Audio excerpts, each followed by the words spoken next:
ಆರ್ಥಿಕವಾಗಿ ಸದೃಢರಾಗಲು ಒಂದು ಒಳ್ಳೆಯ ಅವಕಾಶ ಅವರ ಈ ಘೋಷಣೆಯನ್ನು ನಾವು ಸ್ವಾಗತಿಸ್ತಾ ಇದ್ದೀವಿ.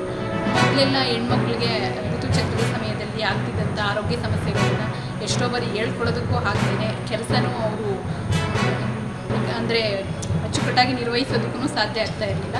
ಬಟ್ ಈ ಘೋಷಣೆಯಿಂದ ಎಷ್ಟೋ ಹೆಣ್ಣುಮಕ್ಕಳಿಗೆ ಆರ್ಥಿಕವಾಗಿ ಮತ್ತು ಮಾನಸಿಕವಾಗಿ ಪ್ರಯೋಜನ ಆಗಿದೆ ಅಂತ ಚುನಾವಣೆ ದಿನದಲ್ಲಿ ರಾಜ್ಯ ಸರ್ಕಾರ ಹೆಣ್ಣುಮಕ್ಕಳಿಗೆ ಋತುಚಕ್ರದ ಒಂದು ಸಂದರ್ಭದಲ್ಲಿ ವೇತನ ಸಹಿತವಾಗಿ ರಜೆಯನ್ನು ಘೋಷಣೆ ಮಾಡಿರ್ತಕ್ಕಂಥದ್ದು ನಿಜಕ್ಕೂ ಕೂಡ ಎಲ್ಲ ಹೆಣ್ಮಕ್ಳು ಸಂತೋಷ ಪಡ್ತಕ್ಕಂಥ ಒಂದು ಸಂಗತಿ.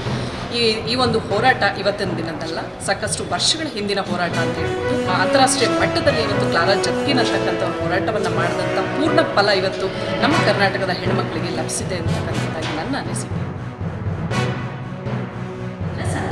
ಕೆಲಸ ಮಾಡ್ತಾ ಇದ್ದೀನಿ. ಕರ್ನಾಟಕ ರಾಜ್ಯ ಸರ್ಕಾರ ಮಹಿಳೆಯರಿಗಾಗಿ 1 ದಿನದ ವೇತನ ಸಹಿತ ಋತುಚಕ್ರ ರಜೆ ಘೋಷಣೆ ಮಾಡಿರುವುದು ಶ್ಲಾಘನೀಯ.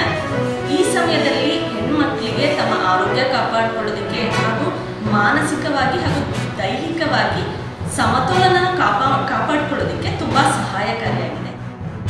ಸರ್ಕಾರಿ ನೌಕರ ಸಂಘ ಇತ್ತೀಚೆಗೆ ನಡೆದ ಕರ್ನಾಟಕ ರಾಜ್ಯ ಸರ್ಕಾರಿ ಸಚಿವ ಸಂಪುಟದಲ್ಲಿ ಒಂದು ಐತಿಹಾಸಿಕ ನಿರ್ಣಯ ಬಂದಿದೆ. ಅದು ಏನಂತಂದರೆ 1 ದಿನದ ವೇತನ ಸಹಿತ ಋತುಚಕ್ರ ರಜೆಯನ್ನು ಘೋಷಿಸಿರುವುದು ನಮ್ಮಂಥ ಎಲ್ಲ ಮಹಿಳೆಯರು ಅಭಿನಂದಿಸುವಂಥ ವಿಷಯ. ಅದು ವ್ಯಾಪ್ತಿನಲ್ಲಿ ಕೆಲಸ ಮಾಡ್ತಕ್ಕಂತಹ ಮಹಿಳೆಯರಿಗೆ 1 ದಿನದ ವೇತನ ಸಹಿತ ಮುಟ್ಟಿನ ರಜೆಯನ್ನು ಘೋಷಿಸಿದೆ.